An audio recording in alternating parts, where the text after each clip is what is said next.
여러분 안녕히 주무셨습니까? 참 좋은 아침입니다. 우리 2015년 4월 8일 수요일 말씀으로 드리는 오늘의 번제 함께 합니다. 출애굽기 15장 전체를 함께 생각합니다. 1절부터 27절. 그런데 우리는 1절부터 5절까지만 같이 읽겠습니다. 시작. 이때 모세와 이스라엘 자손이 이 노래로 여호와께 노래하니 일렀으되 내가 여호와를 찬송하리니 그는 높고 영화로우심이요 말과 그 탄자를 바다에 던지셨음이로다. 여호와는 나의 힘이요 노래시며 나의 구원이시로다. 그는 나의 하나님이시니 내가 그를 찬송할 것이요 내 아버지의 하나님이시니 내가 그를 높이리로다. 여호와는 용사시니 여호와는 그의 이름이시로다. 그가 바로의 병거와 그의 군대를 바다에 던지시니 최고의 지휘관들이 홍해에 잠겼고 깊은 물이 그들을 덮으니 그들이 돌처럼 깊음 속에 가라앉았도다. 네, 오늘 우리가 함께 읽은 말씀 중심으로 하나님 충만과 잡동사니 증후군이라는 제목의 하나님 말씀 증거합니다. 하나님 충만과 잡동사니 증후군. 충만이라고 하는 것은 그냥 그 말의 느낌을 팍 주니까 따로 설명할 필요도 없지요. 어딘가에 무엇인가에 가득 차는 겁니다. 가득 차서 막 넘쳐나는 듯한 그런 상태가 충만이에요. 특별히 우리에게 중요한 것은 신앙인이라 그러면 공통적으로 갖고 있는 소원이 있잖아요. 그게 뭡니까? 우리 아주 귀에 따갑도록 듣는 말 성령 충만입니다. 성령 운동이라고 하는 특별한 이름을 붙여서 성령을 간구하는 그런 어떤 교파의 사람들이 아니더라도 겉으로 보기에 점잖게 예배를 드린다 라고 하는 아주 정통 장로교라도 그 교회에 속한 교인 그 누구도 성령 충만 없이 신앙인이라고 말할 수 없습니다. 성령 충만이 필수적인 어떤 요건이 돼야 되는 것이에요, 사실은. 그러니까 초대교회에서 순교할 수 있었다. 그 많은 사람들이 성령 충만입니다. 아주 이 선민들의 공동체 안에서는 보편적인 현상이 되어야 되는 것이지 어느 특별한 사람에게만 주어지는 것이 되어서는 안 된다는 얘기예요. 근데 여러분, 한 가지 제가 질문할게요. 여러분이 성령 충만을 경험하십니까? 성령 충만이 일상 속에서 경험되십니까? 그러면 왜 성령 충만이 안 되고 있다고 보고 있는 겁니까? 성령 충만을 바라지 않고 있기 때문에 왜 바라지 않습니까? 바래 본 적이 전혀 없지는 않을 것이에요. 또 왜 안 바랍니까? 바래 봐야 안 주어지니까. 그리고 그건 특별한 사람들의 일이라고 그냥 생각해버리고 말았으니까. 성령 충만이 내게 이루어지지 않는 가장 중요한 이유는 성령 충만의 반대가 뭔지를 물어보면 알아요. 여러분, 성령 충만의 반대가 뭐죠? 성령 부재입니까? 성령 부재까지는 아니라도 성령 빈곤? 성령 결핍? 이런 겁니까? 그게 성령 충만의 반대입니까? 이렇게 알고 있기 때문에 성령 충만이 안 일어나는 거예요. 반대말을 모르기 때문에. 이게 도대체 무슨 말이냐? 성령 충만의 반대말이 여러분 뭡니까? 모르죠. 모르니까 안 일어나요. 성령 충만은 성령 충만의 반대 상태를 제거하면 성령 충만이 주어집니다. 왜냐하면 기본적으로 성령 충만은 우리가 성령 충만을 바랄 수도 있지만 더 근원적이고 더 우선적으로 주님과 하나님 아버지의 약속이십니다. 성령을 부어주겠다. 약속이에요, 약속. 그러니까 내가 성령 충만을 바라기 이전에 하나님께서 내가 성령 충만하기를 바라고 계신다는 겁니다. 그러니까 성령 충만은 성령 충만의 반대 상태를 제거해버리면 돼요. 근데 성령 충만의 반대가 뭐냐고 물어보면 대부분 성령이 부족한 상태, 성령 결핍 상태, 성령 부재 상태, 성령 빈곤 상태 이런 것이 아니겠는가 이렇게 생각하잖아요. 그러니까 성령 충만을 못 받는 거예요. 성령 충만의 반대말은 잡동사니 증후군입니다. 잡동사니 증후군이 뭡니까, 여러분? 내 주변을 잔뜩 어지럽혀 놓고는 불필요한 물건, 필요한 물건 뒤섞여가지고 제대로 정리가 안 되고 물건을 버리지 못하는 것을 이걸 잡동사니 증후군이라고 얘기를 합니다. 잡동사니를 쌓아두는 증상을 말하는 것이지요. 이 잡동사니 증후군 상태에 내 마음이 있어요. 이게 바로 성령 충만의 반대라는 얘기입니다. 이걸 좀 더 쉽게 풀이해서 말하면은 성령 충만 혹은 하나님 충만에 반대되는 말은 하나님 결핍, 하나님 부재, 성령 빈곤이 아니라 예를 들면 돈 충만, 이게 성령 충만의 반대예요. 애인 충만, 또 그뿐 아니라 연예인이나 스포츠 스타, 예를 들어 김연아 선수 한참 그 선수생활 하면서 밴쿠버 동계 올림픽 때 금메달을 땄을 때 온 나라 사람들, 아마 직장인들 모이는 곳곳에서 다 입만 열면 김연아 선수 얘기를 했을 거예요. 한 3일? 아니 3일에 그 다음 날 정도, 하루 정도? 그게 김연아 충만입니다. 드라마에 빠져 있잖아요. 시청률이 뭐 한 50%가 넘는 드라마가 있다. 그러면 온 국민이 드라마에 빠져서 그걸 모르면 대화가 안 된다. 이게 바로 그 드라마 충만입니다. 성령 충만의 반대는 이렇게 성령 이외, 하나님 이외의 것들로 충만한 잡동사니 증후군에 빠져 있는 상태가 성령 충만의 반대예요. 그러니까 지금 돈 충만한 상태에서 성령 충만을 구합니다. 성령이 충만해지면 돈을 벌 수 있는 길과 돈을 벌 수 있는 지혜가 뚜렷하게 보일 수 있을 거라고 믿어서, 또 건강이 충만한 상태, 건강에 대한 염려가 충만한 상태에서 성령 충만을 바랍니다. 또 목회 충만한 마음으로 성령 충만을 바랍니다. 이게 다 넌센스고 오해라는 겁니다. 왜냐하면 돈 충만한 상태가 성령 충만의 반대인데 돈을 벌려고 성령 충만을 요구하고 있고, 목회라는 게 마음에 들어와 있는 상태가 일만 열면 목회를 잘하고 숫자적으로 부흥시키는 것, 그리고 예배당을 잘 짓는 것, 이게 오직 관심사여서 입만 열면 그것이 나올 정도로 충만한데 성령 충만을 요구해요. 정반대의 상태를 고집하면서 성령 충만을 요구하고 있는 겁니다. 목회하는 분들이 성령 충만을 받으려면 목회 충만 상태를 제거해버리면 돼요. 목회에서 일어나는 모든 걱정과 근심거리들을 마음에서 십자가를 통해 죽여버리면 돼요. 그러면 성령이 충만하게 됩니다. 성령 충만을 구하지 마세요. 반대 상태를 제거하세요. 그러면 충만이 이루어지는 겁니다. 성령 못 받았다고 해서 성령 충만과 성령 부재가 반대인 줄 알아요. 성령 충만은 그 반대가 돈 충만입니다. 애인 충만이고, 가족 충만이고, 내 배우자 충만이고, 내 자식 충만이고, 사업 충만이고, 내 건강 충만. 이게 다 성령 충만의 반대예요. 성령 부재가 반대가 아니라. 성령 충만의 반대는 잡동사니들의 충만인 것이지. 그러니까 충만이라는 말은 불가입성이라고 하는 말이 있지 않습니까? 두 개의 물체가 동시에 같은 공간을 충만하게 차지하지는 못하는 성질.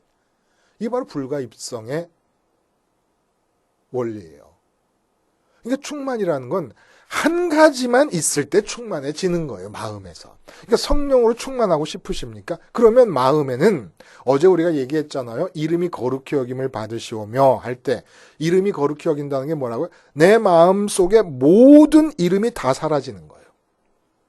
오직 하나님의 이름만 남아 있을 때 그때 그 하나님의 이름이 가리키는 하나님 자신으로, 하나님 존재로 충만해질 수 있는 것이지, 내 마음에는 하나님 말고도 뭐 온갖 가족과 직장과 인간관계야 내 사업과 돈 문제와 연관, 건강 문제와 연관하고 취미, 골프라든지 무슨 뭐 바둑이라든지 온갖 취미와 뭐 이런 것들이 다 마음속에 들어와 있는 잡동사니로 가득 차 있는 잡동사니 충만한 상태에서 성령 충만을 바라니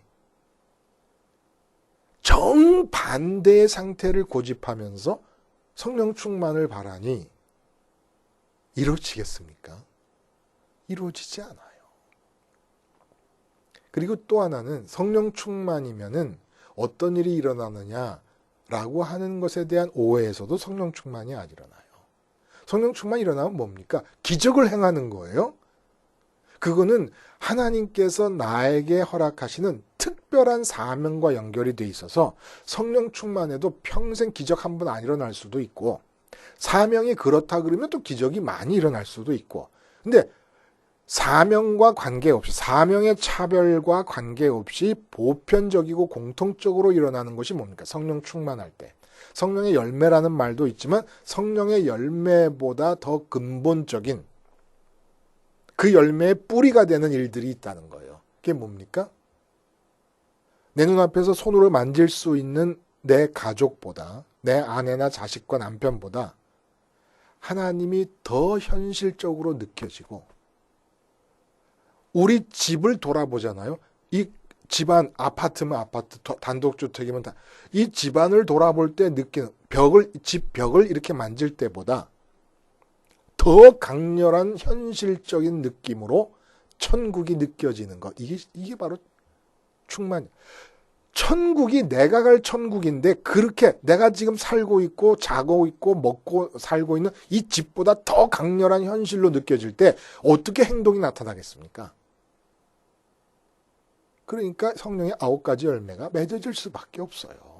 이 땅에 무슨 미련이 있다고 이 땅에서 싸우고 원망하고 근심하고 걱정하며 살겠습니까? 내 집보다도 더 강렬한 현실로 느껴지는데, 천국이. 자, 이 얘기를 지금 왜 하고 있는 거냐, 갑자기. 예? 오늘 본문은 홍해 기적이 일어났잖아요. 이게 보통 일입니까? 앞에는 홍해 바다가, 발을 담그면 물이 찰랑찰랑하는 홍해 바다가 있었고, 실제로. 그리고 뒤에는 맹렬한 복수심에 불타서 쫓아오고 있었던 애굽 군대가 있었습니다.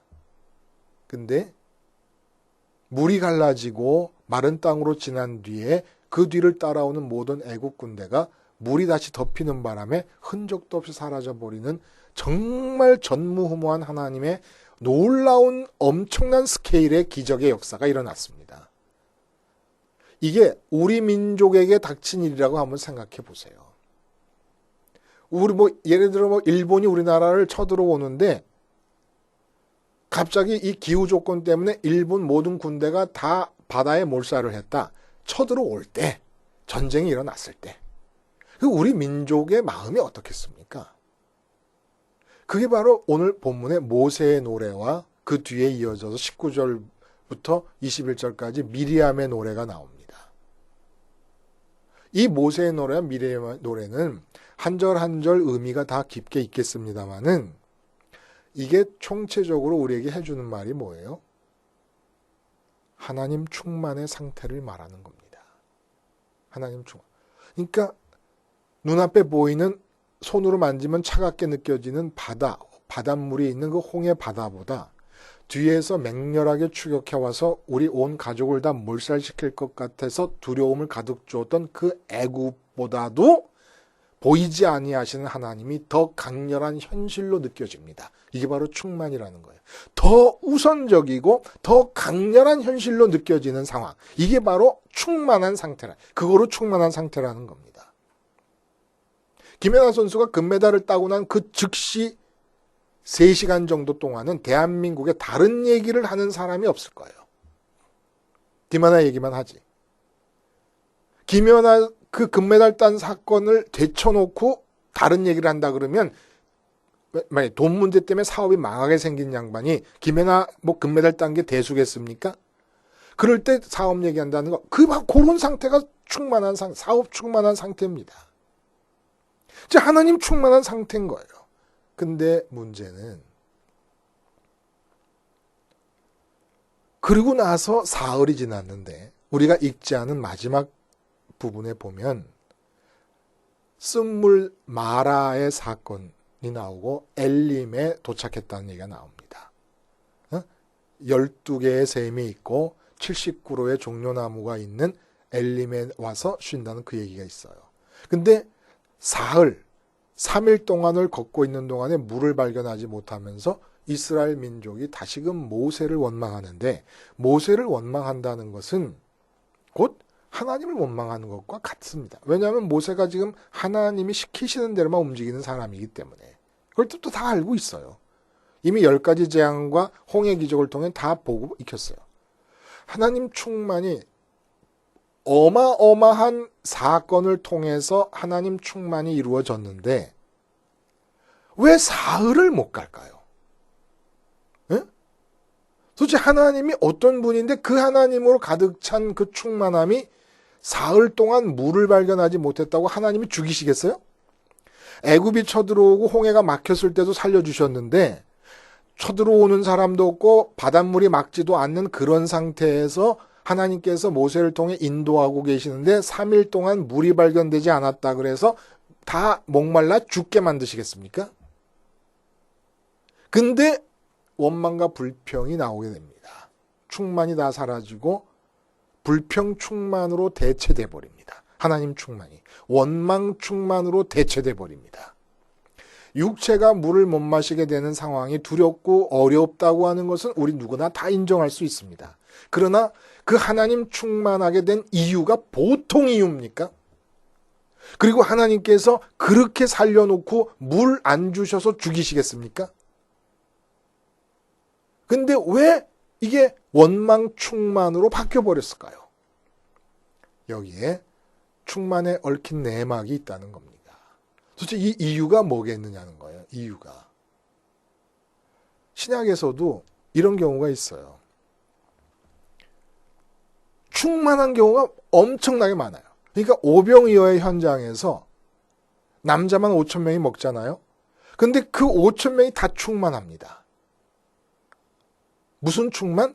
예수 충만입니다. 예수 충만한 거예요. 임금 삼으면 되겠다. 놀라운 거 아닙니까? 애한테 받은 오병이어의 한 주먹거리도 안 되는 그런 음식을 가지고 남자만 5,000명이 먹고도 12강주리를 모을 수 있을 정도의 기적이 일어났으니까 예수로 충만해질 수밖에 없어요. 그래서 예수님을 쫓아왔어요. 바다 건너가지고까지 사람들이 더 쫓아왔어요. 그때 예수님이 뭐라 하시냐면은 너희가 나를 쫓아온 게 표적을 받기 때문이 아니라 먹고 배불렀기 때문이다 라는 얘기예요. 표적이라는 게 뭡니까? 지금 이런 기적이 일어난 것이 하나님께서 하고 계신다는 것과 하나님이 계시는 하늘 천국이 있다는 것을 알아서 마음을 이 땅에 두지 말고 하늘에 둬야 될 텐데 그러지 않았다는 얘기야. 그래서 이 예수 충만했던 자들이 예수님을 십자가에 못 박아 죽이게 됩니다. 그러면 이 예수 충만과 십자가 이후에 나타났던 오순절의 충만이 다른 게 뭘까요?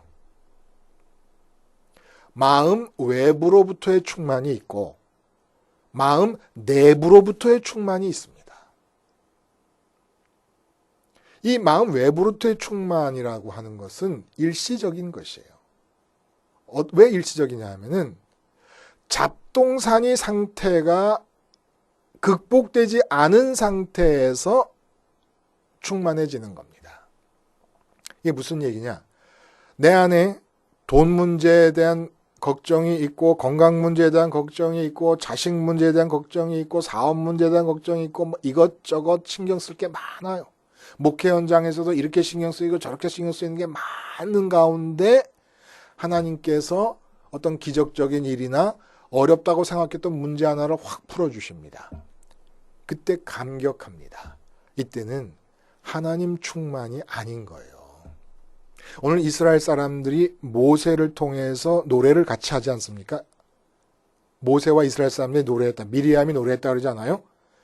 모세와 이스라엘 백성과 미리암이 다 달랐을 것이에요. 이스라엘 백성과 모세가 같은 노래를 불렀지만 이스라엘 백성들의 마음속에는 잡동사니 증후군의 상태가 그대로 머물러 있는 그런 지경이었습니다. 거기에서 하나님 충만처럼 보이는 노래를 부를 수 있었던 것은 하나님 충만이 아니라는 거예요.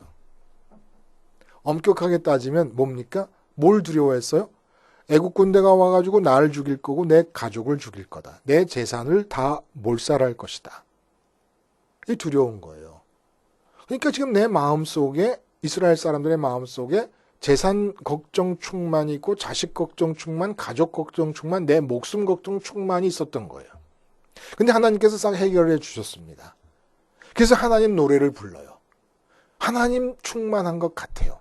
근데 엄밀하게 따지면 뭐가 충만한 겁니까? 잡동사니 상태로 있었던 것 중에 잡동사니가 돈 걱정, 재산 걱정, 뭐 건강 걱정, 자식 걱정, 부모 뭐 이런 걱정들이 있었잖아요. 이것들이 하나님에 의해서 앞으로 창창한 핑크빛 미래를 갖게 되었구나라고 해서 잡동사니 충만의 현상이 일어난 겁니다. 사실은. 보면은 하나님 노래를 부르니까 하나님 충만한 것 같아요. 근데 그 내용이 뭐냐면 내가 걱정했던 목숨 구해주셨고 내가 걱정했던 부모님 보존해 주셨고 내가 걱정했던 자식과 배우자 보존해 주시고 내가 걱정했던 재산 지켜주셨으니까 하나님 노래를 이렇게 부르는 거예요. 그러니까 충만함이 실제로 내용으로 보면 이 부르는 하나님을 찬양하고 있지만 이스라엘 사람들이 모세는 그러지 않았을 거예요. 같은 가사로 모세와 같은 가사로 하나님을 찬양하고 있지만은 실제로는 내가 잡동사니로 마음에 담고 있는 모든 것들의 충만이 일어나고 있는 겁니다. 이제 이 마음에 담고 있는 잡동사니들이 앞으로 얼마나 하나님 때문에 잘 될 것이냐. 그러니까 하나님은 누구냐면 내 마음에 이미 담고 있는 잡동사니를 충만하게 해주시는 분이십니다. 미래에 엄청난 번성을 가져다 줄 분으로서 미래에 대한 기대감에 충만해지는 거예요. 그러니까 3일 만에 하나님 충만해 보이던 이 노래를 부르던 주인공들이 불평 충만으로 바뀌어버린 겁니다. 그러니까 이건 이런 것과 같아요. 잡동사니 쓰레기 더미가 이렇게 있어요. 보기 흉해요. 근데 겨울에 눈이 옵니다. 어제는 대관령에 눈 온 거 아세요, 여러분? 4월달인데 대관령에 눈 오듯이 눈이 옵니다. 눈이 와서 한 10cm 쌓였어요. 하얀색으로 온 천지가 충만합니다. 근데 그 다음 날부터 겨울이지만 따뜻한 햇빛이 내리쬐기 시작합니다. 하루 지나서 눈이 녹으면서 그 잡동사니 쓰레기가 다 나타나는 거예요. 그거가 똑같아요. 내가 걱정하는 일 하나 잘 풀리면 하나님이 살아계신 것 같아요. 하나님 찬양합니다. 하나님 충만합니다. 감사헌금도 막 냅니다. 그러다가 무슨 일이 조금만 안 되면 하나님은 살아계신가 안 계신가 원망과 회의와 불평 충만으로 바뀌어버립니다. 이게 지금 잡동사니 상태가 해결이 안 되고 있어서 그런 거예요. 그러니까 예수님께서 그렇게 많은 기적을 행하셨어요. 홍해 기적과 마찬가지로 엄청난 많은 기적을 행하시고 12제자가 쫓아다닙니다. 그런데 십자가 사건을 만날 때 모두가 다 도망간 이유가 뭡니까? 잡동사니 증후군이 해결이 안 된 거예요. 여전히 나라에 대한 걱정이 있고 내 미래에 대한 포부가 있고 한 자리 차지하겠다는 욕심이 있고 이런 잡동사니들이 들어있는 상태에서 예수님이 기적을 일으키니까 예수님 충만했어요. 그러나 쓰레기 더미 위에 내려온 눈과 같은 것이었습니다. 근데 성령의 역사가 다른 것, 오순절 성령의 역사로서의 성령 충만이 다른 게 뭡니까? 제자들이 그동안 갖고 있었던 모든 이 땅에 대한 소원이 십자가에서 다 죽어버립니다. 더 이상 주님은 이 땅에서 나의 소원을 들어주실 수 있는 분이 아니시고 죽어버리시고 부활하신 다음에 하늘나라 올라가 버리셨습니다. 주님 올라가실 때 마음이 주님께 묶여가지고 마음이 다 하늘로 올라가 버렸어요. 그러니까 마음에는 이 땅에 있는 그 어떤 것도 담을 수가 없는 상태가 되어버렸습니다. 잡동사니 증후군이 말끔히 없어져 버린 거예요. 그리고 그들이 성령을 강하게 요청한 게 아니에요. 그냥 기도하고 있었습니다. 그 기도가 성령 주세요, 성령 주세요 그랬겠어요? 성령이라는 말도 없었어요. 사실은 예수님께서 뭐라 그러셨냐면은 아버지께서 주시기로 약속하신 것이 너희에게 임할 때까지 기다려라. 물론 그것이 요한복음의 보혜사로 나오니까 알았겠지만 논리적으로 구할 필요가 없었습니다. 그냥 마음의 잡동사니 증후군만 제거해버리고 기다리면 성령이 충만하게 되는 겁니다. 성령이 충만하면 첫 번째로 나타나는 것은 지금 내가 돈 때문에 쪼들리고 있었었는데 돈 충만한 상태가 사라져버리고 그리고 하나님 이름 한 분만 마음속에 남아가지고 하나님 충만이 이루어지면 내 마음이 하늘로 올라가서 하늘을 첫 번째 현실로 느끼기 때문에 돈 문제는 문제도 아니었다는 것을 느끼게 되기 시작한다는 겁니다. 그러니까 왜 마라 사건이 나타난 겁니까? 이스라엘 백성들 잡동사니 증후군이 그대로 남아있는 상태였다는 거예요.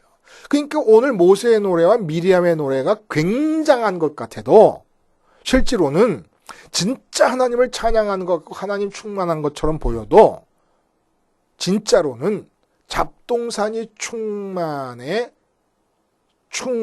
더한 사건이고 더 그래서 나온 노래라는 겁니다.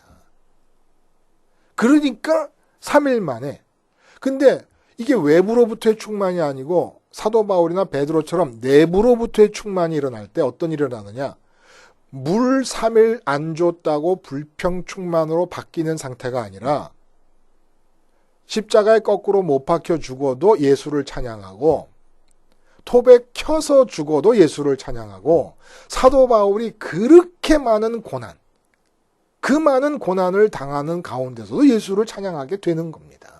이게 바로 내부로부터 쓰레기 더미를 불도자로 싹 밀어버리고 나서 깨끗해진 상황에서 오직 다 밀어버리고 났는데 그 자리에 하나님 한 분의 이름만 있을 때 그 이름에 해당되는 존재가 충만해졌을 때는 내부로부터의 충만 아닙니까? 이 내부로부터의 충만이 일어날 때 현실 세계에서 삶의 상황에서 어려움이 있어도 그 어려움을 뚫고 나간다는 얘기입니다.